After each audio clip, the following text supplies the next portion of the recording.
in my bathroom, walking to my closet, and I'm stopped dead in my tracks. I had no idea what was going on. It was like a near-death experience. I was horrified. It was painful. I had fancy car, celebrity friends, like everything that was like, you've made it. And now I'm on this rooftop, mountaintop moment, looking in the compact mirror, and I was just like, who are you? I didn't know love covers a multitude of sins. And St. John of the Cross says, in the evening of life, we will be judged on love alone. She had a supernatural vision that led her to walk away from her multi-million-dollar business and radically change her life. She called it an illumination of conscience and said it was terrifying, but ultimately changed her life for good. Welcome back to the Lila Rose Show. Today I'm sitting down with Joelle Maryn, who is a businesswoman, an actor, and an author. We discuss the literal fire of her childhood and the trauma that she experienced. We also talk about the difficult process of her annulment and separation, and then the beautiful path of how her faith in Jesus changed her life. If you want to support this mission over at the Lila Rose Show of sharing the good, the true, the beautiful, so that we can all flourish in this life and in the next, make sure that you're subscribed. Over 70% of viewers watching this show aren't even subscribed yet. So what are you waiting for? Make sure that you subscribe to the show and ring that notification bell. If you're listening on podcast app, please leave us 5 stars and write us a review. Those written reviews and those 5-star reviews help the show grow tremendously, and I read all of them. I hope you enjoy this episode. Joelle Maryn, welcome to the podcast. Yeah, thanks, Lila, for having me. You know, it's so funny. I met you and I feel like I've known you forever. I know. I was I feel like it's a reunion and we're just meeting. Yeah. Well, thank you for coming in. I know you're back and forth between, I guess it sounds like Austin, Nashville, and LA. Yes. Yeah. All 3. Yeah. And this month I'll be in South Dakota too for a pro-life talk, actually. Yay. And I'll be in Iowa at a Legatus talk. So I just praise the Lord. I'm all over. But here I'm with you today. And I was in this area 9 years ago. And I guess just coming back to the area and coming on your show and realizing, I was really broken at that time. And I was still, letting God heal me and pick up the pieces of my life. And so to come back here and just see all he's done, it's given me just that hope and remembrance that, through him, all things are possible. And for any of us suffering anything that have been through trials or tragedies, like God can put us back together and this is possible. So it's just incredible to be back and to look back and see, things seem dark and hopeless. And could God fix this? And he can fix anything for any of us. So. Amen. Well, your story, I might start crying just talking about your story, but your story is very moving. What God has brought you through, what you've been through, what you went through, and how ultimately God brought you through it and has strengthened your faith. Yeah. Your professional work is also really fun. You are going to be playing Mary in a film soon, I think are you already filming that right now? Yeah, so we've been filming for a long time, but we're not done yet. And, it's a beautiful film about the Eucharist, actually. It's called The New Manna. And so it's a docudrama, but it's done with the highest film production quality. And St. Carlo Acutis is now a saint.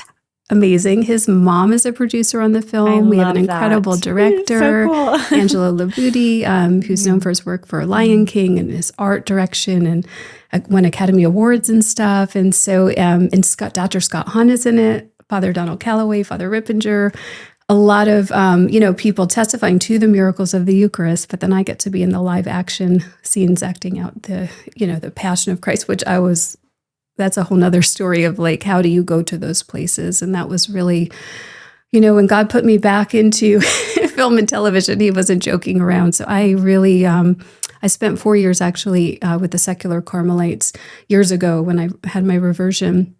And if it wasn't for my prayer and work with them, I don't think I could have ever, I didn't play the role of Our Lady, I prayed the role of Our Lady. But it was that prayer, that kind of religious perspective and studying the life of Mary that allowed me to even attempt to let God work through me. I can definitely see you playing Mary. Oh, that's so and sweet. I'm excited to see that. And thank you. So there's so much to talk about. We're going to go back and just go to your backstory because it's very moving. Mm-hmm. And through your career, and then obviously you've mentioned a couple of times you've had this conversion or reversion experience. Yeah, and there is a lot to share. I know. So, you're obviously in film and television space and entertainment.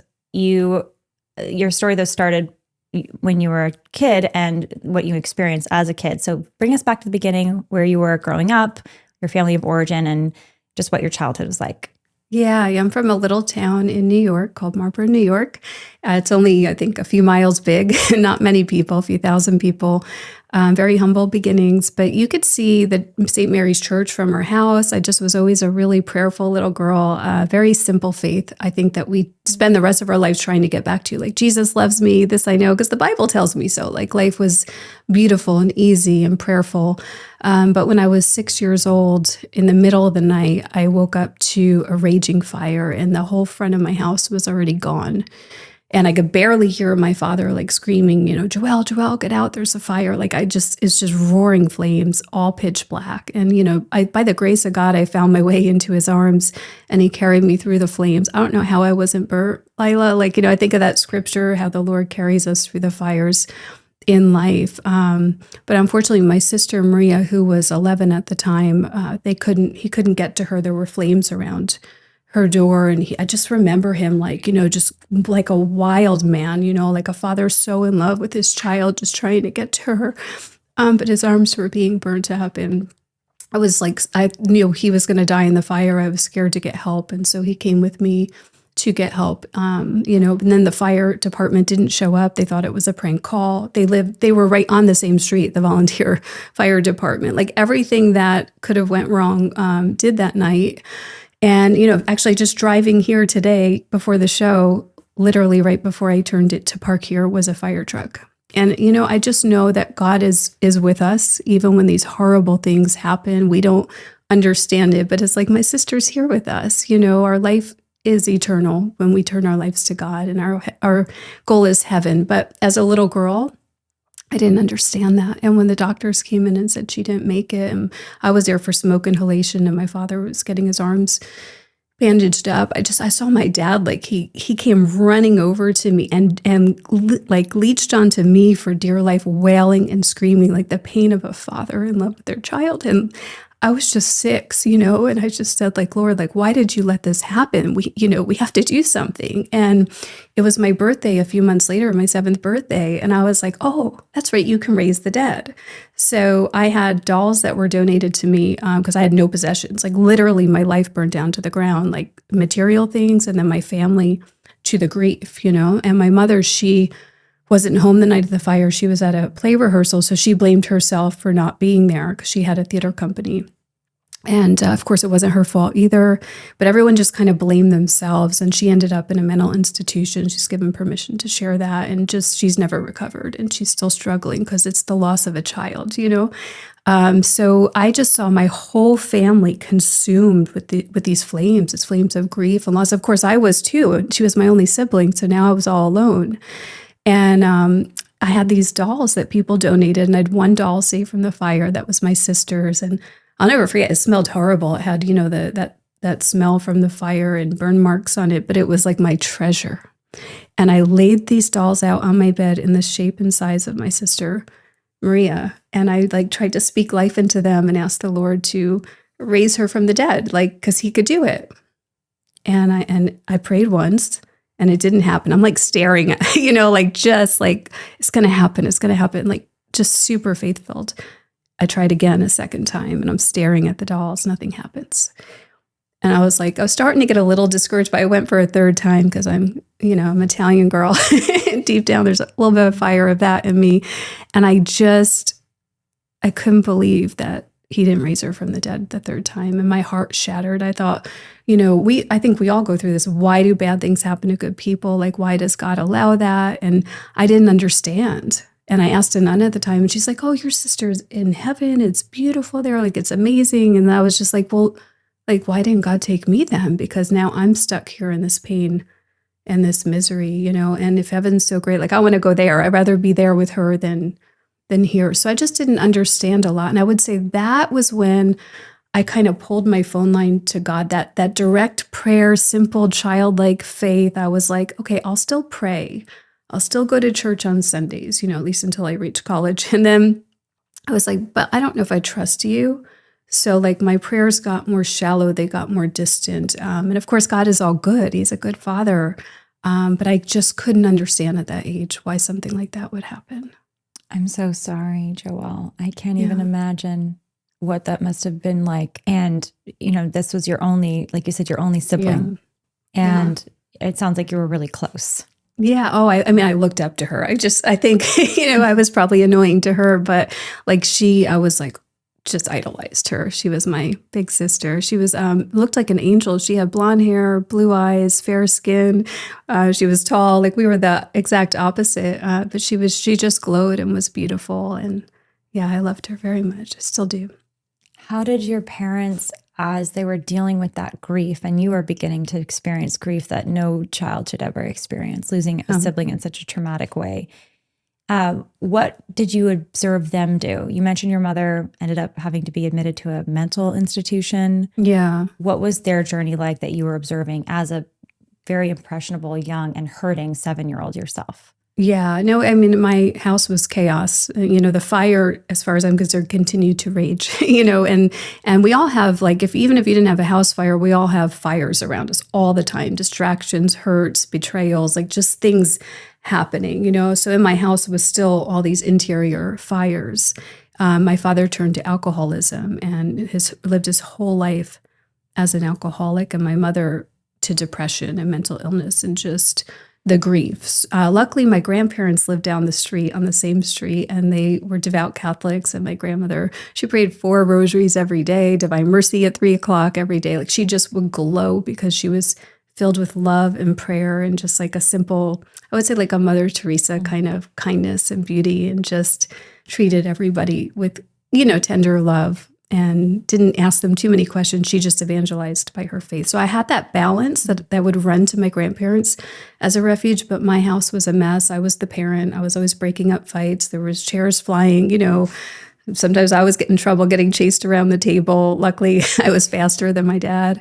But it was rough. And my father, even he died a couple years ago, even until like a week before his death, my mom would say that he'd cry at night, "It's not my fault. It's not my fault," And so he was just spent his whole life consumed by the flames. And it wasn't his fault, So because he couldn't save her. He couldn't. Yeah. I mean, so it's one of those things that it's the reason I get out of bed every morning. It's the reason why I push myself, to do work, and to serve the Lord, is because I don't want any of us, to be consumed by the flames of life where we didn't get to be who we were created to be. Because when he was on his deathbed, and I forgave him for it. It was just a grace. Like something had happened even before that, that I couldn't see him the last couple of months because he had fallen and broken his neck. And when I went to visit him, he was like just raging and screaming. He doesn't remember any of it, but it broke my heart. And so my last words to him were, "I love you." And then I left the hospital, and my spiritual director said, "You don't need to go back anymore." So I didn't see him again until he was on his deathbed and he couldn't talk. And I'll be honest, I was like relieved that I couldn't be attacked, but at the same time, I was filled with a grace of like a love for him. And I'm just staring at him thinking, this is a child of God. Like God had amazing plans for my father. He was a good man. He actually had a sweet, tender heart, even though he hid it behind, a tough exterior. He was a really, really good man. And he never got to be who he was created to be. And that's why I wrote Become the Fire book, because I don't want any of us to become consumed with the flames where we like get to the end and we never got to contribute to the world, what we were supposed to do in our mission, and to be filled with love and life.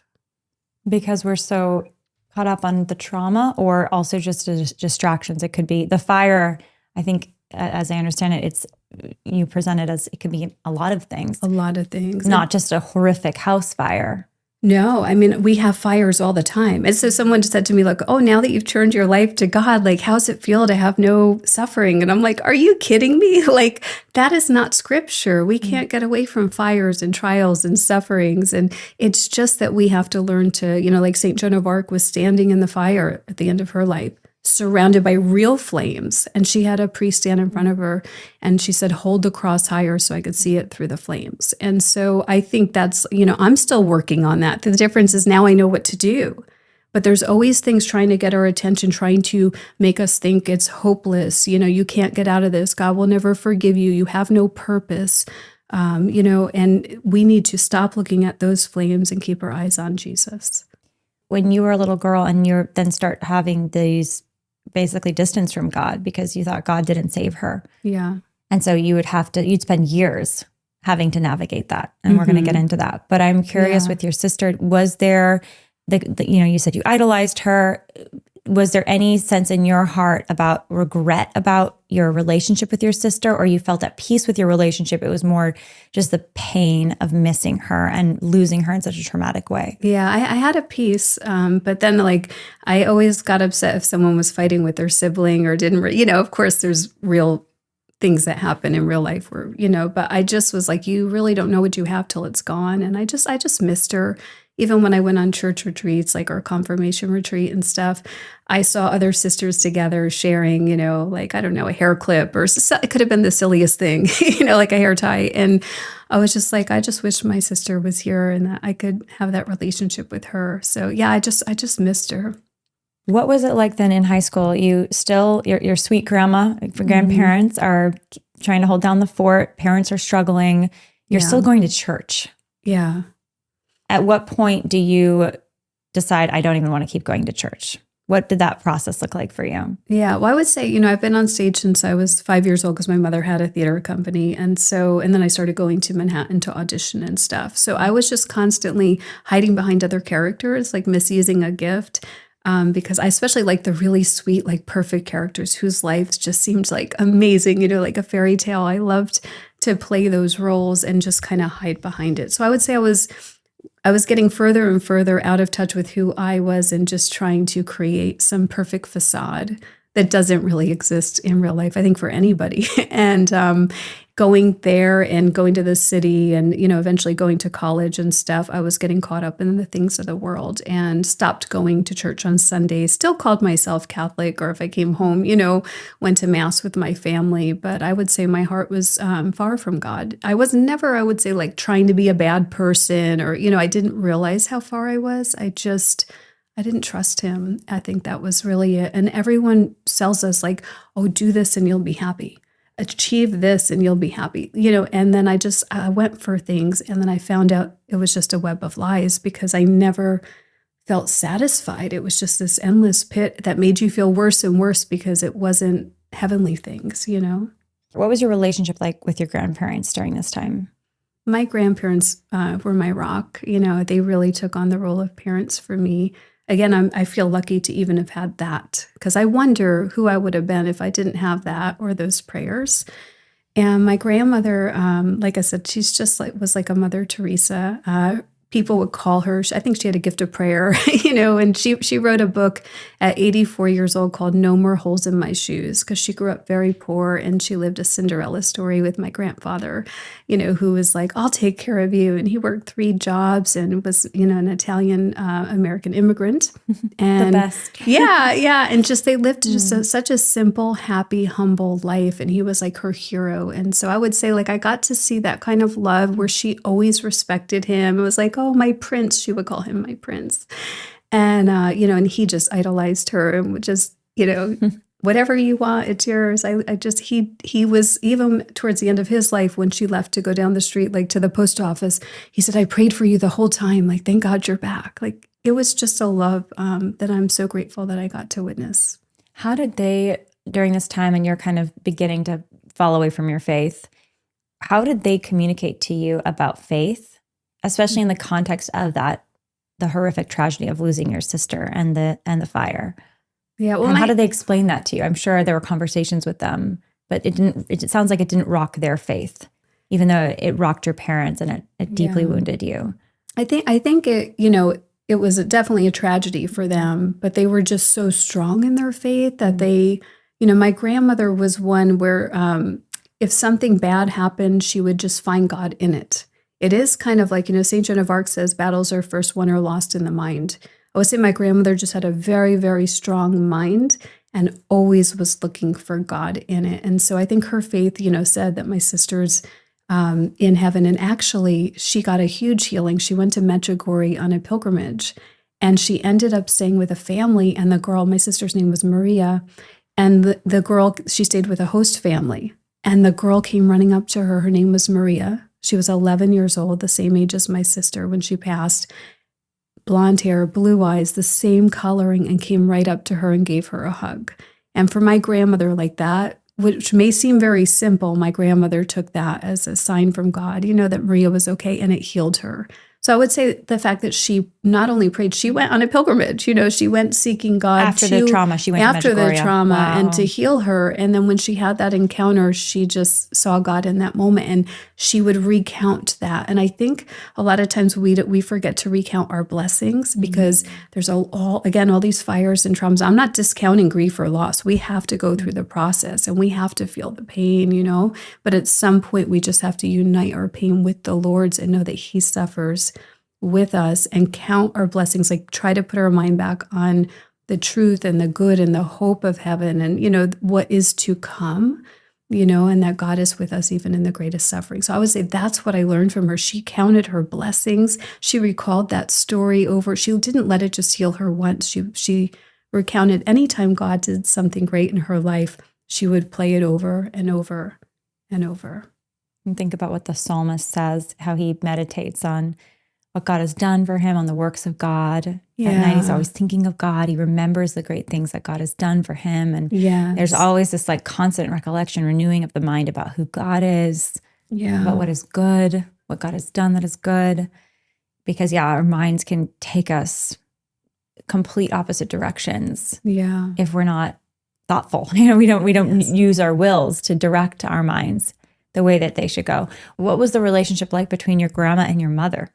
Because she's suffering so much. Yeah, I think my grandmother always had a tender spot in her heart for my mom. She really felt bad for her. She'd always say, Joelle, be nice to your mom, be nice to your mom. Because it was maybe not easy to be nice to her, given, like I was kind of left behind was the feeling. But I think my grandmother had compassion for her, and I do too, especially now I am a mom. So I have compassion and understand on a deeper level what that could have looked like. Yeah. So she was just trying to love your mom, but your mom, it was completely out of commission, it sounds like. So yeah, I think when somebody is that deeply hurt, it's not, we can pray for them, but there's other steps that need to be taken to help lift someone out of the darkness. Yeah. Some of the best films in recent years have come from Angel Studios, including Sound of Freedom, Cabrini, and Sound of Hope, the story of Possum Trot. All amazing movies. And now, by joining the Guild with Angel Studios, you can have an active role in deciding what movies make it to the big screen and what movies get cut. When you subscribe to the Guild at Angel Studios, you get to vote which movies and TV shows make it. In addition to that, you also get to have access to the full Angel library. Right now, over at Angel, when you join the Guild, you can go see new releases like the movie Sketch. You can subscribe today by going to angel.com/Lila and signing up to join the Guild. That's angel.com/Lila. The lives of the saints are incredible witnesses to prayer and God's love in our lives and throughout history. I'm very excited about Hallow, the #1 prayer app's new challenge. They're doing a 7-day challenge accompanying with the prayers of the saints, including King David, Queen Esther, Saint Therese of Lisieux, one of my favorite saints. On September 15th, you can join for 7 days of prayer with the saints over at Hallow. I've loved Hallow now for years, ever since I first downloaded it. It is full of thousands of prayers, meditations, scripture, resources, and more to help you deepen your relationship and walk with God. And then you can go over to hallow.com/Lila and download Hallow for 3 months free. Join me for 7 days, prayers with the saints, starting September 15th. That's hallow.com/Lila. My favorite diaper and wipes company is EveryLife. EveryLife is what we use in my household. It is truly the best product on the market. The diaper is not only constructed in a beautiful and simple way that is comfortable for your baby and of the best materials, but it also is free of harsh chemicals. And it also is leak proof and lasts all the way through the night for your little one. We use their diapers, we use their wipes, we use their pull-ups, and now we are using their travel wipes, which I'm so excited about because we were just traveling. If you go to everylife.com today and you join their Changing Lives Club, you will get a subscription monthly to diapers and wipes of your choice. You'll get 15% off. You'll get a free box of diapers and wipes donated to a mom and baby in need. You'll get your fun tote bag. And if you use the code Lila10 at checkout, you'll get an additional 10% off your order. Enjoy Every Life as much as I do and help change your baby while you change the world. So you're getting involved in, you've been involved in, like you said, theater from a very young age, acting. Yeah. You're now full blown into your career. You're doing very fun things, modeling, hosting, acting. And you said earlier, you were feeling empty. Mm-hmm. At the end of the day, you'd achieve something, you'd have success, and then it would not fill this deep hole in your heart. Yeah. Was there a moment when what was the moment where you decided maybe I should turn back to God? Oh yeah, it was a huge moment. It was actually a mountaintop moment. I was out in LA, in Hollywood. How old were you at this point? This was in 2012. So about 13 years ago. And I was on this rooftop with the Hollywood sign behind me, wearing a $4,000 dress, doing a photo shoot for a company. I owned a cosmetic company. And I'm looking in the compact mirror at this photo shoot, and it looked glamorous. It looked like everything the world said. And at this point I had, 2 beach houses. When you lay in bed, you could see, it looks like you're floating on the ocean. I had another dream house, multiple properties. I was investing in real estate around the country. I had, fancy car, celebrity friends, like everything that was like, you've made it. And now I'm on this rooftop, mountaintop moment, looking in the compact mirror. And I was just like, who are you? Who have you become? Like have you ever looked in the mirror and you just don't recognize it? Like who is that person? Sometimes for better or worse, who did you become? Like what did this get you? Because inside I was just like smashed to pieces. Like the pieces at that point, I was so disintegrated with who I was as a person in my relationship with the Lord, and so empty and so lonely. Yeah, I had so many like fake friends, like it was just more, what can you do for me? Or like at surface level. And I was seeking community. I wanted to be united with God. I just knew I was so smashed to pieces. So that day I went out on, it kind of hit me, something was really off and I really needed God in my life. I was on Rodeo Drive, hanging out with celebrities. Finally get back to my hotel, like temptations, crazy temptations. Some drummer from the Grammys trying to get me to go do things with him. And I just can't believe, like, I was like, oh, should I? Like, no. And by the grace of God, I got back to my hotel room and I'm just spent the night crying on the shower floor for hours, like hours. I got out of the shower. I look in the mirror. I have like black mascara running down my face. My hair is just from all like the heat products, from the photo shoot, a mess. I look like a heavy metal rock star. But when I was in the shower, I said the first true prayer in years, because my prayers were like, God, can I work with this person? Can I have this? Can I have that? Like more very irreverent. I'm not proud of that at all. But I finally said a true prayer of, Lord, I need you. I'm broken. I'm lost. My life isn't working. Everyone told me this was going to make me happy. I'm not happy. I don't know what to do. And I think it was at that moment that all my grandparents' prayers, all those years, rushed in because my heart was open. And so I always tell people, like, if you're praying for someone, nobody would ever think I'd be sitting here with you talking about God, or using my career for God and doing something good. Like that was not who I was. I wasn't bad, but I just was so self-focused. And the thing is that in this moment, when your heart is finally open, all the prayers rush in. So I would say if someone's listening to this and they're praying for somebody, or you're praying for somebody, to pray for their heart to be open to receive the prayer. The second it's there, it's not wasted. Our prayers are not wasted. Any act of love that we do on this planet is not wasted. So I returned from this trip in Hollywood, and I was living in Austin, Texas, and I'm wide awake in my bathroom, walking to my closet, of all places, wide awake, and I'm stopped dead in my tracks. I had no idea what was going on. It was like a near-death experience. I don't know if you've heard of the illumination of conscience, but St. Faustina talks about it. I think St. Padre Pio, it's in the catechism, it's in the Bible. We will have to account for what we did or didn't do on earth. think it will be shown to all of us in different ways, but it's an illumination of the soul. And I basically was shown it in columns, and I was shown to my left, like I had this column to the left that was all my sins. And I thought I was a great person. Like I wasn't trying to be bad. I was nice to people, but it was loaded with all these sins and also the ripple effect. So I saw like I addressed him modestly, and someone copied me and copied them and copied them and I was just like, what? Like I didn't even know that I was putting that influence out there and that it was wrong. I didn't know because I was dressing like the culture and, being in the fashion industry and stuff. I didn't understand until it was shown to me in full light. And I was devastated. I dropped to the ground very quickly, when all this started happening. And then I was shown to my right was a good column. And that column was the column to love and to be who I was created to be. Like all the gifts and graces, everything, the talents, everything God gave me to like make the world a better place. And I wasn't even shown anything in that column. I was shown a line that was really low to the bottom, like you didn't love. There was nothing in the column? I wasn't sure. I'm sure I had something, but the way it was shown to me, it was a line of like, you missed the mark. And the pain of that and seeing that like I had a purpose and I didn't love was the most excruciating pain. And then this column, the good column, lifted up. I was shown, and that if there was something in it, it would have crushed my worst sin. I didn't know love covers a multitude of sins. And St. John of the Cross says, in the evening of life, we will be judged on love alone. But that is our judgment. Our judgment is on love. And I think that's why there's such an attack against us, against our lives, against birth, against babies, and against us once we're actually on the planet. Mm. And that's why the enemy wants all the fires to consume us, because we have a good column. And each one of us has a very special mission to fulfill, different gifts, different graces. We don't need to be somebody else. God gave everybody their own thing. And when we start to see that in each other, we build each other up, we come together, we want to get out of bed, we realize like our missions are important and we will be judged on if we loved.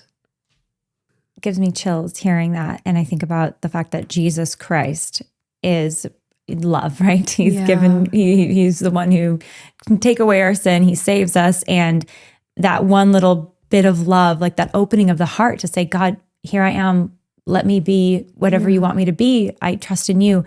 That can overcome any evil we've done because of Jesus's gift, to us of giving his whole life to us and dying for us. There's so many questions I have, even just about that experience you had, because I think there's a lot that can be gleaned from it. When you mentioned the two columns and you had the column of your sins, basically, you mentioned modesty. Mm-hmm. That was a big one.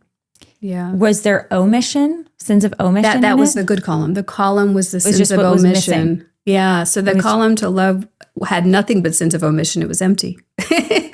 Yeah. So there was so the two columns, one was just things you had committed that was wrong, and then sins of omission were just an empty column. I mean, that was exactly the visibility of it.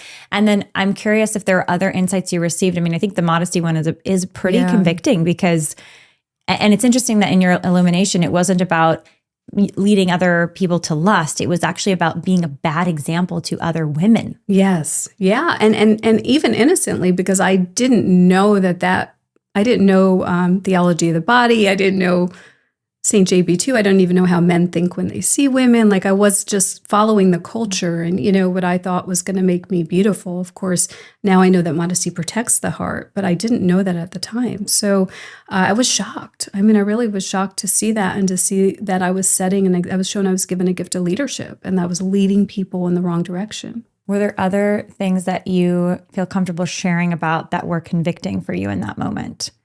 Because it sounds like you were living a good, this is the thing that's so compelling, I think, about your story and relatable is you were an honest businesswoman. Yeah. You were accomplished. You were sweet and kind to people. Mm-hmm. You weren't some jerk out there doing drugs and crazy stuff. Like you were doing, I think a lot of people in our culture would probably look at you or did look at you and think, oh, she's a role model. Look at this career woman who's like very loving and sweet and feminine and doing beautiful work.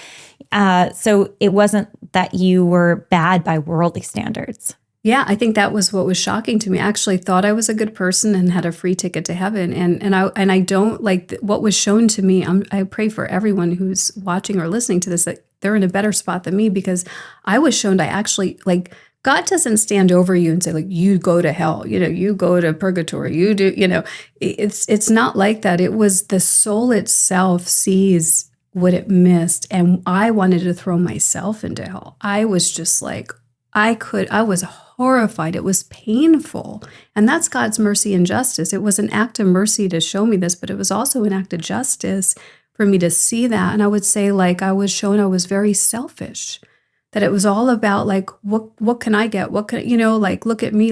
And I actually never expected to go back and film and television. I had a break. I made a vow never to go on camera again, which is hysterical because I'm on camera all the time. But God had to put me back in. It had to be his plan. And I think that's the difference, is when we just try to do things for ourselves because we want to do it and we're not walking with God, that's a recipe for disaster. So even selfishness, because God is love. And when we receive his love is a relationship, we want to go deeper with other people.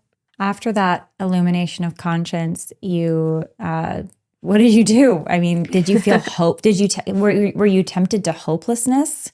No, I would say I was motivated. Okay. Like, I read the full Bible front to back in 2 months. I didn't know you should probably start with the Gospel of John, but I was just like, whatever what did I do? I want to be a different Joelle. I need to know what I did wrong. And I'm reading the Bible, and I felt like it was open to me for the first time. And I didn't realize the questions to everything we have in life are in the Bible. So I got really into scripture. And at the time, I actually was going to, like, a big Christian church, but I was singing on stage, and it was still all about me, and I was reading about Jesus being lost in the temple, listening to the teachers. Of course, he was teaching them too, and they were amazed by the things coming out of his mouth. But I wanted to be lost in a temple. I wanted to find something where I could really, like, connect with God in a deeper way. And the Catholic Church kept coming to mind.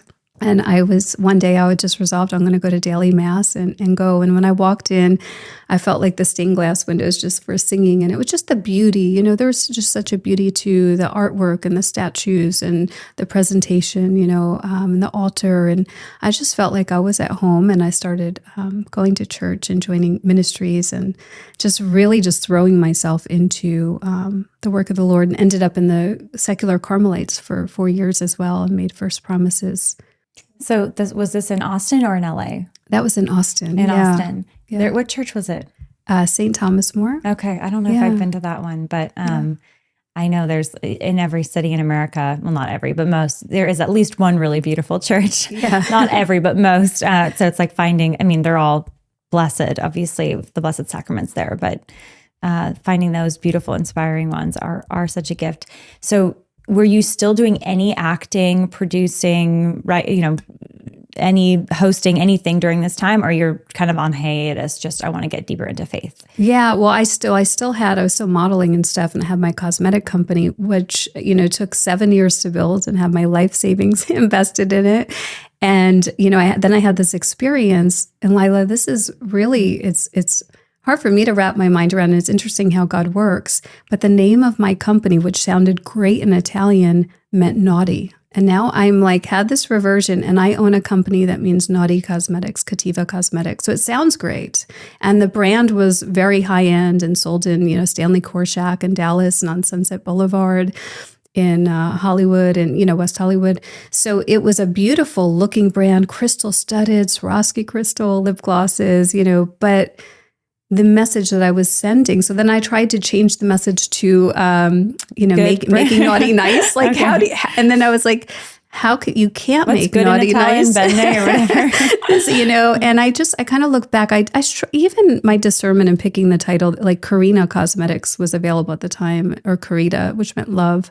And I just went down the wrong path. I picked the wrong thing, and I couldn't reconcile it. So, a few and a half years in, it was because I had a lot invested in this company through spiritual direction, through prayer. I just couldn't, it was so heavy. And, the book I just wrote, Become the Fire, is based on St. Ignatius of Loyola, discerning God's will. So I was studying the saints. I was studying discernment of spirits. And I was like, I am so heavy doing this. This is not me anymore. I can't.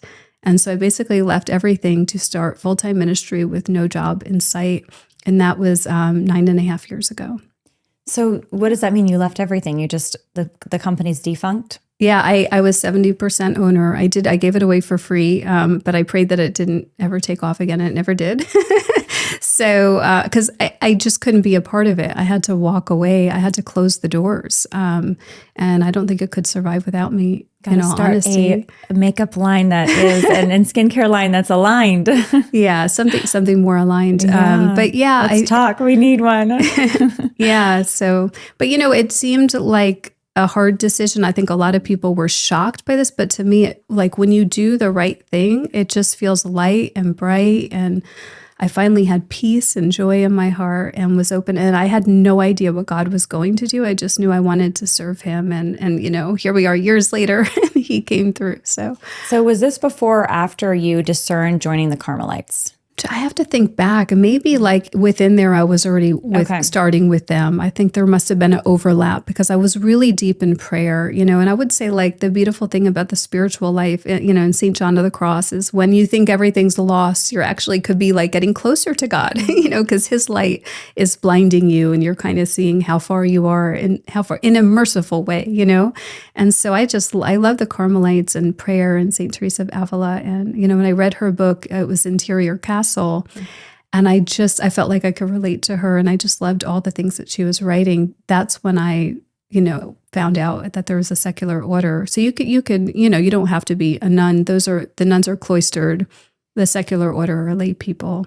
So are you a member? Did you become a member, or you were saying you were discerning? Yeah, I was discerning, and I did make first promises. Okay. I was there 4 years. But then with my travel, I couldn't make the monthly meetings. So then I just discerned basically is on hold if God ever wants me back. But sometimes, God sends us places for a period of time.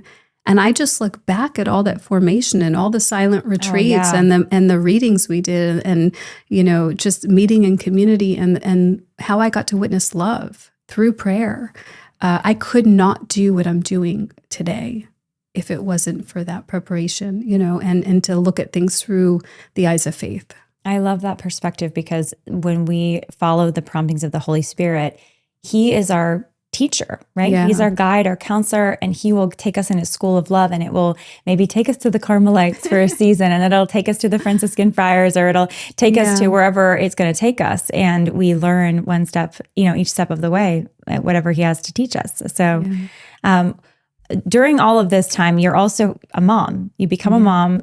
You have a relationship, the father of your children. Tell me that story and how that connects with this whole spiritual conversion that you're experiencing. Yeah. My kids are the best thing that has ever happened to me, honestly. Like if you read my book, I master the pieces too. A lot of broken pieces, we all do. But my kids, for some reason, God was easy with me. Like I told them all the time, either you have me fooled, either you're really good or you have me fooled. I was like, either way, don't let me know, because I think the world of them. I really, really do. My daughter is Sienna and my son is Blake. But when I had gotten married, Lila, there was I have an annulment, by the way, in the Catholic Church, but I didn't discern. I didn't know discernment of spirits. I didn't know discerning God's will, and like looking back, there were a lot of things that were very wrong. But was this pre-conversion, Joelle? Yeah, so it's pre-conversion, and oddly enough, now I have my certification in the catechesis on human love. I've taught marriage prep classes. So God's just funny how he like brings that around. The girl who was shown she didn't love, like got certified in love. I don't know what that means, but I'm trying to help people. I'm trying to live it. But I didn't discern it, and it was a horrible marriage, and I'm so grateful to be out of it. But my children are the best thing that ever came from it. And I, in some way, I think there's no way that could be a mistake because of how incredible, like I can't imagine this earth without them. You mentioned an annulment. I do think it's really instructive for people to understand what that means. I mean, people have heard, I'm sure, the word annulment. They're like, oh, that's Catholic divorce. And it's not. So can you share both your discernment process when you're becoming passionate in your faith and following your faith? You're still married during part of this. Yeah. You discern that this is not a marriage, and that's ultimately corroborated that it wasn't actually a marriage. Can you share whatever you're comfortable sharing about that? I wish I knew that annulments existed earlier on. I don't think I would have stayed married 15 years. And suffered what I did. But an annulment is basically going back and looking at before the marriage, like right at the union and before it were there puzzle pieces missing that actually invalidated the sacrament. So after I turned my life back to God and I realized what a sacrament is, and I was trying to save the marriage and go on a retreat and meet with a marriage counselor and all this, but it didn't feel sacramental. It didn't feel grace-filled. And I just knew something was wrong. And that's when I met with spiritual directors and, people who could help me navigate that. But I would say that even there's a lot of misinformation out there, because even one of the women that was in the Carmelites with me said to me, like, oh, you're divorced, you can't receive communion. And that's not true. Obviously, no one can receive communion if you're like living in in sin, but I wasn't, and it wasn't, and I had my annulment, and I wasn't like living with another guy or doing anything where I couldn't receive. So an annulment is basically saying the marriage never took place. There's no divorce. I mean, I think this is very maybe shocking to some people, that you are falling more deeply into your faith. You're entering more deeply into your faith. I should say you're reunited with your Catholic faith. Yeah. You're attending Mass. You're deepening your prayer life. You're confessing your sins. You're rejecting the ways of the world. You're trying to follow God's plan for your life.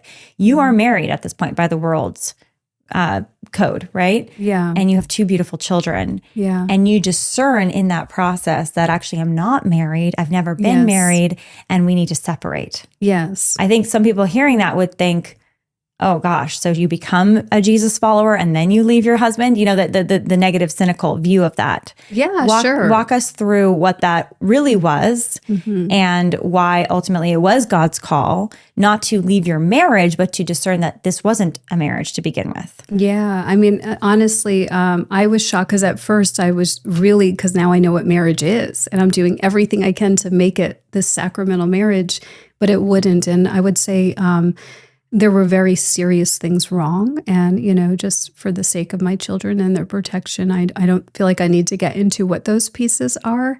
But I had priests and counselors telling me it was an unfixable situation, and that they actually recommended the annulment process to me. So that could be shocking too, right? Like, oh, you have a priest telling you get out of this.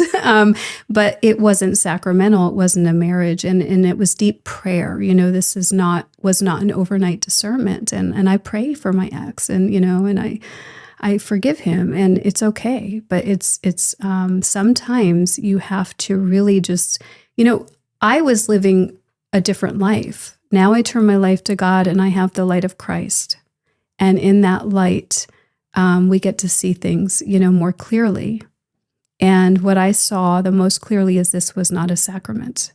And so it goes through the annulment process. It's not like I get to declare it's not a sacrament, You submit it to the authority of the church. It gets submitted to the authorities of the church. It goes through a tribunal, and there's witnesses, And so in the process, Lila, this will also shock people. I got my annulment in 6 months, but my ex appealed it to Rome, and I got stuck in Rome for 7 years. So for many years, I've only been able to date but not get married. So it's kind of like, what's the point? So I'm finally able to get married. I actually feel a strong vocation to marriage, and I am single, and I'm looking forward. I feel like God has been preparing me for whoever he has for me, and it's going to be sacramental, and it's going to be beautiful, and that man will love my children as his own, and they'll love him as a dad. I believe that. I do. So I think there is a big difference of looking back at our lives when God is cleaning it up and say, like, what is really, really off here? And what is, what can we do about it? And unfortunately, it was not a fixable situation. I know for the sake of your kids' privacy and respect, there's certain details you cannot share. Yeah. But I do think it is helpful for people because there are a lot of people who are struggling in their marriages, or they have a friend who is. And divorce would be a relief, but it is not a situation that's annullable. This was a marriage, but they're just having struggles in their marriage. Yeah. And so I do think that there is, this teeter-totter, right? The culture that is very much pro-divorce today, just if there's an issue, leave each other, right? And then the God's way, which is, marriage is for life until death do us part, but it has to be a marriage for that to apply.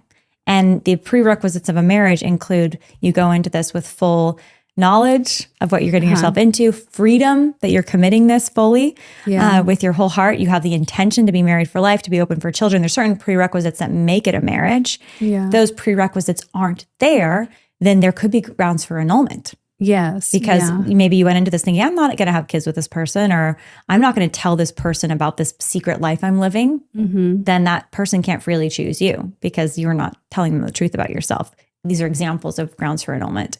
Yeah. Is there anything more you feel comfortable sharing, even generally, about maybe a message to people listening who in tough situations in their marriage, or they know marriages that are struggling, and there may be a temptation to, well, I'm just going to get an annulment to try to start over. When maybe there's not grounds for annulment, and this is just a difficult season you have to navigate. Yeah, this is where it gets really difficult, because the attack is on the family. I think it was St. JP2 said that. And relationships are under attack through marriage, even friendships. Like, because God is a relationship, right? And relationship and love are one. And then we're all called into communion with each other. And then through marriage, through this really deep union, there's going to be a great attack against it. And so there needs to also be a great discernment of, is this an attack against something that's so beautiful, and how can it be repaired and fixed, versus something that is not sacramental to begin with. So I would say this is like, really, there's a fine line. I don't want to,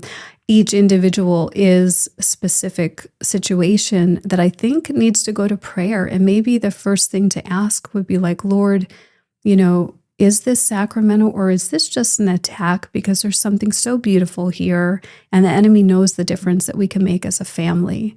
And I would say to anyone who is struggling to definitely to meet with priests and, people that you trust who are very prayerful and skilled to help you discern the difference between something that can be worked on and saved versus something that never existed, in the case of an annulment. It's such a intimate, deep thing. And obviously, like, I've done marriage prep and I can't wait to be married. Like, I am so excited about it, but I also know that there are attacks on the family and on marriage because it's a representation of God and it's two souls coming together. And so that is an individual, deep discernment, but it's just sacred. It's just so sacred. But mine became, through years of prayer, it wasn't an overnight discernment, just so clear that it wasn't a sacrament and there were things that were not going to be able to be worked out. And again, I never looked back. This was a light at the end, after the deep discernment and the tears and the crying, it was a like, okay, I'm moving now in the right direction. So God is always about love. He's always about truth. He's never going to separate two people that were joined together. That's the scripture. Nobody should separate what God has joined together. And he means it. And he means business. God has to be the one joining. Yeah, but God has to be joined. So that is the question. Did God join you together? Did you discern properly? Was something missing? Did you have, in my case, I had a childhood trauma and couldn't return home to my house, and so I knew in college I just had to pick a husband. That's a wrong reason to get married. That is grounds for an annulment, and there were many grounds to pick from. There's different canon laws. I would look up the canon laws. I would try to see, were there puzzle pieces missing during your discernment leading up to the marriage? Did you know what you were getting into? On my wedding day, my ex did something the night before that I felt was a betrayal. And on my wedding day, I told my best friend, I can't marry him. And people had traveled in for the wedding. My grandparents lent me $16,000. Like, I had to pay them back, And so on my wedding day, I knew I wasn't supposed to get married. And she said, you just have cold feet. You have to do this. So literally there, I can trace it back to, there were things very, very wrong on the actual day of the wedding. So I just think that's where we need to look, is what was that discernment? What was the before that marriage? Was somebody deceived? Was something hidden from them? And then look at the canon laws and talk to a priest about it. God doesn't want people in anything that's unhealthy, abusive, certainly if someone's hurting you, like, get yourself to a safe place while you try to figure this out. Do not stay in abusive relationships, or things that are hurting your mind or your heart, your soul, or letting someone sin against you, and get to a safe place to make that discernment and get the help. It's such a fragile topic, Lila. I have an annulment, but I have serious grounds for an annulment, and I wasn't able to make a proper discernment given my past, Because marriage is so precious and so God designed, because marriage is marriage, it's a sacrament. Yeah. That's why there is a code, for what it means to get married. It's not just because you walk up and you say, we're married now, or you get a slip of paper. I mean, right now the government's handing out same-sex marriage licenses, and polyamorous, licenses are potentially going to be offered and things like that. So the question is, what does God say about marriage? Yes. And I think, there also is this, and I appreciate you, by the way, talking about this with me, because it is a very sensitive topic, as you know. We personally have experienced. I know many people who have been on different parts of this very sensitive topic. And I do think it's so important to talk about, because I think Satan does his best work when everybody's afraid to talk about it and silent. Yeah. And so another question, if I may, just about your experience of the annulment process. Yeah. Was there anything that surprised you as you coming back into your faith about what marriage actually means? And then also what an annulment process even is, that before you had no idea about, before you're falling back in deeply into your faith? Yeah. Funny enough, I ended up on the annulment pathway to healing team. God is just so funny, and how but it is a healing process. And you have to go back in the annulment process to look at all these pieces, your childhood, family of origin, the other person's family of origin, their childhood. You're trying to put things together. It's not an easy process. I would say it's painful to some extent, to a big extent, but just going into those places, trying to figure things out, letting God heal those pieces and putting you back together is a big part of it. But I was surprised by the process. I got the annulment in 6 months. I was very surprised that you can appeal an annulment for $1,000 and send it straight to Rome, and that it got stuck there for 7 years. And that was a great pain and suffering for me. And I don't think the Pope even knows that was the process, because Pope Francis had streamlined things quite a bit. So just to be clear, you actually had the annulment, but then you didn't have it anymore? I had the annulment, but since the appeal took 7 years, I wasn't allowed to get married. So I could date, but I couldn't get married for 7 years. So you knew you were annulled. Yeah, you knew the marriage was not valid. You just couldn't get you just couldn't get married. I needed the Roman Rota to affirm the decision of the diocese, because it went to a higher court. And so what happens is Rome gets anything that gets appealed from the whole world, not just this country, gets sent to the Roman Rota, and it got stuck there for many years. And so I finally, by the grace of God, on Our Lady of Perpetual Helps feast day, got a couple years ago have my annulment, and no one can ever repeal it or take it away from me. And so it's not the typical process, but even in that, I feel like God kept me from marrying the wrong person. I think He gave me time to heal, gave me time to grow, so that when the right person comes, I am ready, and I know it's a sacrament. And I trust me, I never want to go through that again. So I'm only going to marry who God says, and it's going to be forever. And it will be, indissoluble. Nobody's going to be able to separate this, because I am going to pray like there's no tomorrow, and I know what it means. So that's a huge difference, to go into the process of looking at something that I didn't understand what it was, to now I know what this is, and I'm going to treasure it, and I'm going to fight for it, and I'm going to work for it. And I know that I'm not going to say yes or walk down the aisle until God Himself puts in my heart, this is the one I have for you. How were your kids impacted by your conversion, and also by watching you separate, you and your ex separate? Your kids are also watching your conversion. How have they been impacted, and what, if you can share whatever you're comfortable sharing? I know you want to protect their privacy too, but what has their process been like? Yeah, well, I would say, I'm sure I can't speak for the heart of somebody else, but I'm sure that the actual divorce part would break a child's heart, and that part is very tender and sensitive. So I don't want to ever discount that. But I do remember at the time of the annulment, we won't even say divorce, it's an annulment, that the kids also made comments, in and told me that they knew it was the right thing. That's how bad things were. So it's a balance of like, they know it's the right thing that we had, like this had to happen. But at the same time, of course, everybody wants to be one big happy family. And so it's just a tender place to be. But, I started all over again. As a single mom, I left everything for the Lord. I actually, I let a lot of things go in the divorce. I just wanted to restart and just was so prayerful. And we did have moments of suffering and moments where I cried out to the Lord for bread from heaven. And literally my daughter shows up at the front door with a big round loaf of bread. And I was like, what? I'm like, I didn't mean that kind of bread, but I knew God. Is there money in it? But I knew God heard me, and my kids, I started sharing stories and they started to see things and our faith got built up and God always provided and kept our flour jar full and like made a way where there's no way. And so they started to just grow in prayer. We'd pray together every night. And even my son, he's 16 now, he goes to weekly confession with me. And I'm like, do you want to go to confession? Oh yeah, I want to go. Let's go.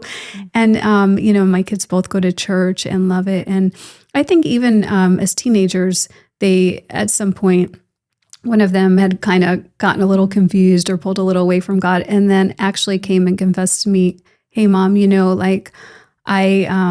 I started to pull away and I realized that my life is empty and I feel so lonely and, I want to come back to church. I want to be close to God. I want to pray, and so I think that sometimes we have to go on that journey alone, but them seeing what God has done for us, them seeing like, him putting me places and into things. We could be at like Home Depot or at the grocery store and we have an encounter with something. And before I know it, like, everyone's crying, that person's crying, sharing their story, we're hugging. Like they've gotten to see Christian community and what love looks like in new ways. And I think that has really strengthened them. And they're really just great, prayerful, spiritual children. But I don't discount all of us, I wanted this to be a perfect marriage. I don't think anyone goes into it ever, especially if you don't know what an annulment is. I don't think you go into something like wanting it to fall apart. You think like, we'll make a way, like we'll make this work. And every child wants to be part of a family. But then I also want to say something to the men, that might be watching or listening to this. If you meet a woman who's a single mom, and who has an annulment, maybe you're being called to step up and be a dad in a new way. Maybe we need to realize that these children are still longing for a loving family and a loving home and a family unit. And maybe that is part of being a man, being a father figure, maybe if it's not just biological, but a spiritual father. And I still, I long to be a holy family. I long for my children to see me with my future husband and be like, wow, that's what love looks like. And I know God's going to give that to me, Lila. I know it because he's God. Yeah, I already see it. I know it's going to happen. And it's going to be a testament to God's goodness. Mm-hmm. And so for the single moms that may be watching this, I want to give them hope too. One is a very small number for God.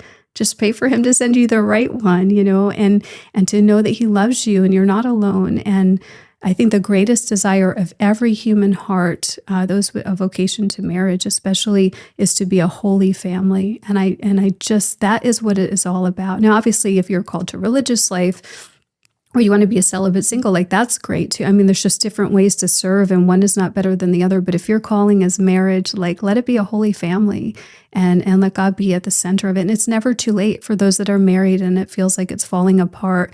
It's never too late to get that grace. It's never too late to turn to God and to say like, I need your strength. I need you in this. I welcome you in this, and to storm heaven for your spouse. If the problem's on the other side, like do not give up, like storm heaven and pray for their heart to be open to receive that grace.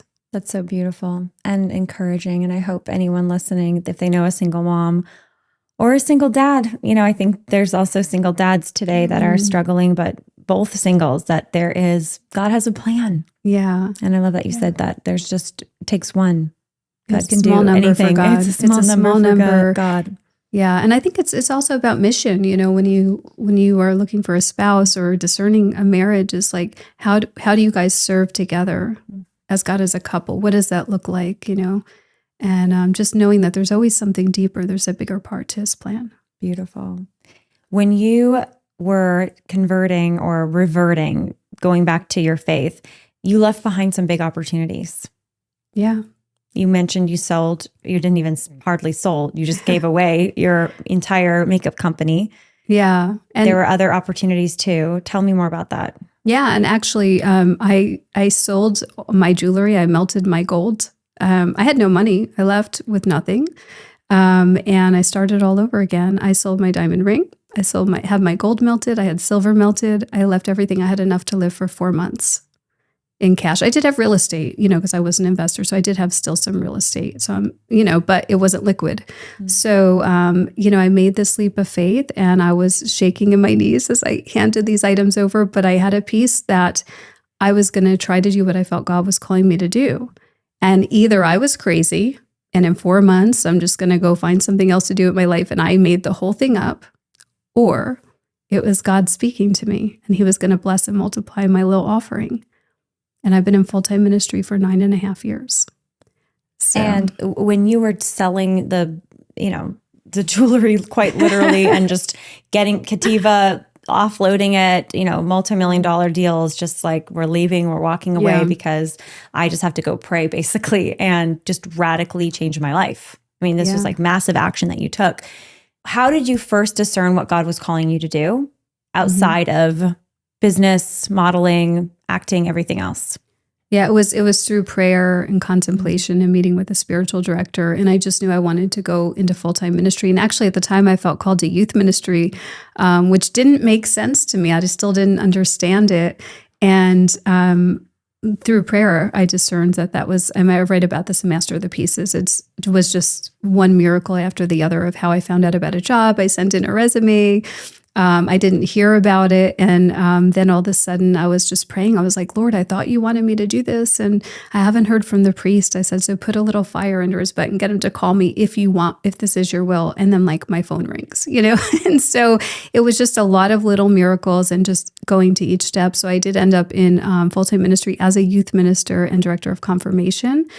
And there I started speaking on Sundays, and then I realized I had a gift of speaking I didn't know. And that was like one of the favorite things, I got to do, as well as working with the youth and hearing their struggles. And that's where I started kind of realizing, wow, just because you're Catholic doesn't mean you don't have problems. And wow, these kids are suffering a lot that I did, and all these broken pieces. And so Master of the Pieces, my first book, was born out of all of those broken pieces and working with the youth. And so I felt like the Lord sent me there to obviously try to help them in any way, and to learn from them and to speak on Sundays. But then I started getting asked to speak, at conferences, and I couldn't balance both. So it was just, making another choice of, okay, I was sent here. I really think sometimes God just sends us places for periods of time. I think a lot of people were like, we have this model actress teaching confirmation. I mean, some people were like, oh, that's so cool. And other people were like, who is she, to be teaching a sacrament? So, but either way, God sent me there. And so I would also say what may look ridiculous to the world, if it's God's desire, don't worry what anybody thinks about you, do it anyway. It's really that's the main thing, is who are you doing it for? And then when I went there and learned I was a speaker, I started speaking all over, and then COVID hit.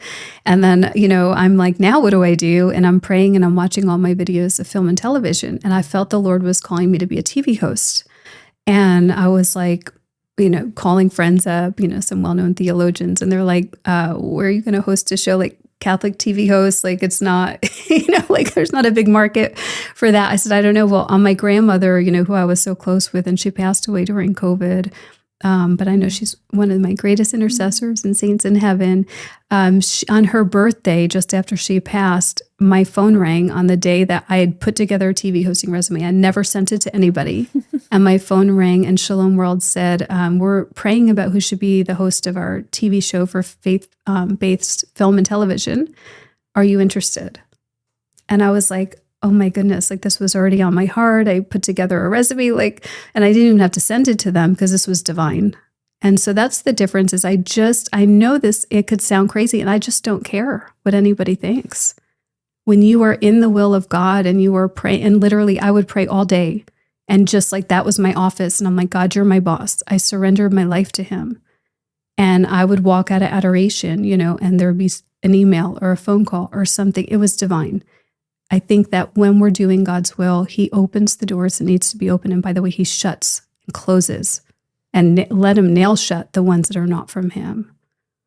And then I started praying that prayer every day, like, Lord, open the doors that need to be open and close the doors that need to be closed. And it's a bold prayer, but when we're walking with God, like, he only wants the best. And it's not about us.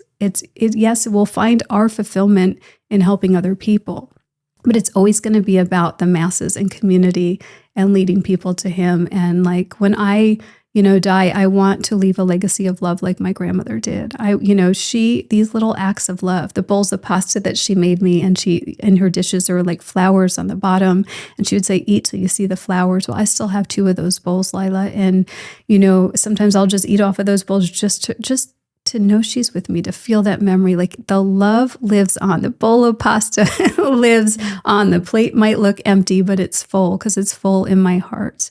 And that's really a message for all of us, is that we're called to love, and that is what will radiate through all of eternity. And I think, just being more compassionate and merciful. And I know some people listening may not understand the depths of my story because there's certain pieces that I can't go into, but God knows them, and God knows your heart, and God knows everyone who's listening to this and seeing this, their heart and what they're suffering and the full details of their whole life and their purpose and what's holding them back. And I think there is also a battle when, every single person has a call in their life, every person. And then there's always this battle to try to keep us in a fear or held back or depressed or hopeless or, and just pushing past that to continue to get up every day. For me, it's finding that fire within and knowing that God is with us. I think there's 2 huge principles or lessons that stand out to me as you share that so beautifully. And one of them, just based on what you're just saying, is that when we submit our lives to the authority of God and his church, it brings so much freedom and healing and freedom from shame, forgiveness of sins, obviously through Jesus Christ's passion, death, and resurrection. But we have this freedom, and we don't have to figure it out constantly, strategically, like, okay, is this the right thing to do, that the right thing to do? Because we know these are the moral laws, follow the moral laws, and everything is love. And discerning the love through prayers and just taking the next right step. And so, there is no shame. I think that is the thing that, again, just to put a bow on the story, and I so appreciate you being willing to share about it because it's so sensitive, but like with the acts and the annulment and everything else, like, this is God's church. Yeah. And this wasn't a marriage, and God gave you this understanding and ultimately freedom so he can give you the vocation he's calling you to. And your ex, quite frankly, it's for his good too. It's for your children's good. So no shame, and only freedom and beauty in that. And if we can see that and trust in that, in God, God has everything in store. And then the other piece that I think is so beautiful about your story is this really receptivity to what God is doing in the moment. Like you said, you got the call from the priest when you were praying. I applied to be this, youth pastor because I feel, youth minister. I felt called to that. And you're, leaving behind business and modeling and all this, glamorous stuff. And the phone rings, but you're not in that position now. Now you're doing books and movies and all these other amazing things.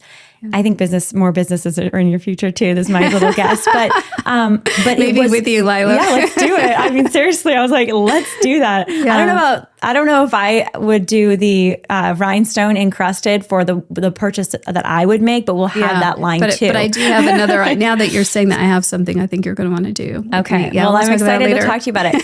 But I just love this about taking that next right step. Yeah. And where you were a week ago will look different than where you are in another week. That is the adventure of the lives of the saints in the making. And how exciting. How exciting. It is exciting. And the other thing I part of why I wrote Become the Fire is discerning God's will, but it's also learning how to hear God speak to you. Because some people could hear this and be like, what? Like, how did she know what to do? Like, I pray and I don't hear God. And so I certainly through the movements of the mind and heart that St. Ignatius talks about, you could start to find his will and hear him speak in those ways. But, if we start to look for him everywhere, part of my, I think, secret to success is I'm just desperate for God.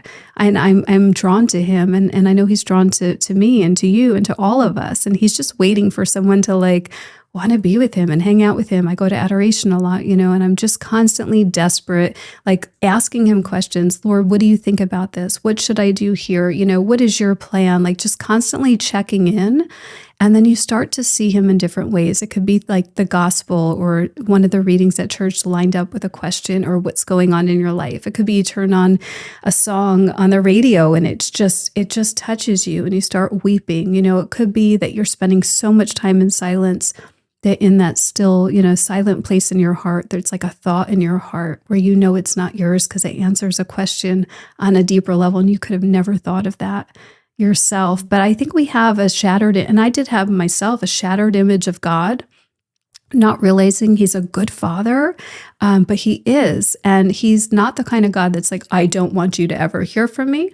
You do as I say. And, it's no, he wants this relationship. He's like, I love you. I have not just plans, I have good plans for you, plans for your future, plans for your welfare. He talks about like calling on his name. He makes a way where there's no way. Like, by the way, he wants you to be happy. He wants you to succeed. He wants people to be who they're supposed to be, to glorify him. And to bring that light into the world. So I think that if we think God's not speaking to us, maybe we look for different ways and he'll speak to everybody in a unique way, but he 100% wants you to hear him.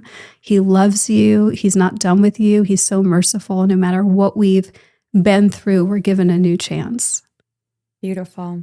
And that opening of the heart, like you had at your lowest point before that moment of the your conscience being illuminated, that grace you received that was very tough in that moment, painful, but was painful, excruciating, but it opened the door for so much conversion and metanoia, true changing of your heart and your mind. Yeah. And, but you opened your heart. And I think that is such honestly, when I'm in any kind of dumps myself, or I'm like feeling overwhelmed, or I feel like I feel far from God, or I feel like am I on the right track, or something tough happens or scary or whatever. Yeah. It's like, Jesus, everything is yours. Like, I surrender everything. Just open, move, whatever you want, God. Or I literally imagine whatever physical thing is concerning me, or I place my children, my marriage, whatever, in front of Jesus, just like, here, it's completely yours. Yeah. Whatever you want to do.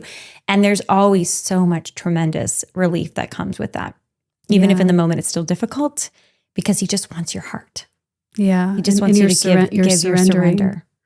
Yeah, I do the surrender novena perpetually. So after 9 days, I just repeat it over. I love that. So I do it 365 days a year. And, I think sometimes you'll hear a conversion story. And I heard one on the radio like last week. And the guy's like, 10 years ago, I got on my knees and I prayed out to God. And like, he healed me. And that's it. I've been good ever since. And I'm listening to that. And I'm like, wow, like that's not my story. I've had all these great things happen, but there's still fires.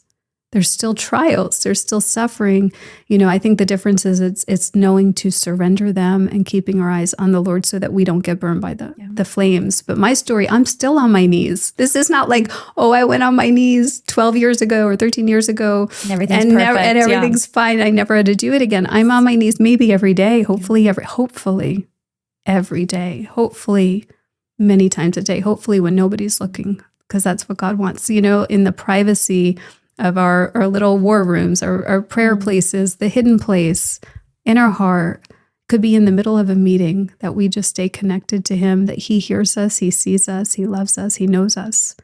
That's why I did one of my films that I did a few years back was Fully Known, and it was about identity in Christ. He fully knows each and every one of us. We're knit together in the womb, and that God, he literally has a plan for each and every one of us.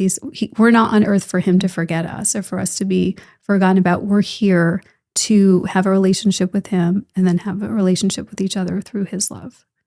So beautiful. If you, could guess at what a moment of conscience illumination would look like for you right now. Oh my goodness. I don't, that's a scary question, because you're like, I didn't go to confession. It's been a week since confession. No, I try to go every week, because it's beautiful. I even venial sins, I don't want to ever have my soul look like what it did. And I think what I noticed at the illumination was one sin turned into another sin. Like it was a snowball effect that blinded me to the fact that I didn't think I was in sin. So I never want to do that again. So I don't go like scrupulously, but more just like a conversation. I think of the priest, a conversation with Jesus and just an act of humility. And it also, I feel that it brings to light the more we confess what our struggles are. And those are usually connected to wounds. And by the way, those wounds are usually connected to a trauma or a past event and a lot of times childhood. So, I think to know yourself is, was it St. Augustine, I think said, the very perfection of man is to know his imperfections. So I still have a ton of imperfections because there wouldn't be a battle in our mind if there weren't things to battle. But each and every one of us will struggle with different things. The difference is to put truth in those places. And so I have a workbook that goes with my first book, Master of the Pieces workbook, where each broken piece, each chapter is like betrayal, rejection, fear, broken dreams. Each broken piece comes with identity lies, like I'm not good enough, God doesn't love me, he'd never speak to me, how could he forgive me? All these lies, and then all the pinpointed scriptures that go against the lies and that tell the truth. So I still have to tell myself the truth. But if I were to see my soul today, I'd be lying to you if I knew what that looked like, because I don't want to think I'm further ahead or further behind. I don't want to condemn myself. You have in the column of love, you've accepted the love of Jesus, and you're doing it every time. I have to hope and pray that it looks better than I would think it would. I am very bold with my prayer, Lila. Like I ask God for a plenary indulgence every day without even doing anything to deserve it. Because I'm just give me all the grace. And of course I'll try to go through a holy door. Or I'll try to, pray at the basilica and just beg. I just beg God for graces because he's so merciful. And this morning I was reading something from St. Faustina, and I get like a daily meditation from her book, her diary. And ironically, today, the date that was on it was December 18th, which is the date my sister died. And again, I see God in this little detail, and I think of that, this is a sacred moment. And the excerpt was about like Jesus saying, ask me for more graces. Like I will shower you. Like so we need to I'm just bold. I'm like, Lord, I need all the graces. Like, as much as you'll give me, if you'll give me a plenary indulgence today, not because I deserve it, but just because you're that merciful. And I just don't even want a stain on my soul. Like I want to be so close to you. I'm not saying that I don't have stains on my soul. I'm not saying I'm perfect. I'm saying we have a God that I'm going to ask him. And then it's up to him whether or not he gives me that. And so I don't know what my soul looks like, but I know I have a God that loves me. I know that I'm trying every day to love. I know I love him. I know I love you. I know I love everyone listening to this, whether they love me or not. And that's what true love is. True love is loving without expecting anything in return and willing the good of another and speaking truth, even if it hurts. So beautiful. Well, thank you. I know it's a funny question to be like, what does the state of your soul look like? But I'm curious what you would say about the state of your soul. I hope it's better. I hope it's shining. I hope it's bright. With Jesus's love. Yes. Amen.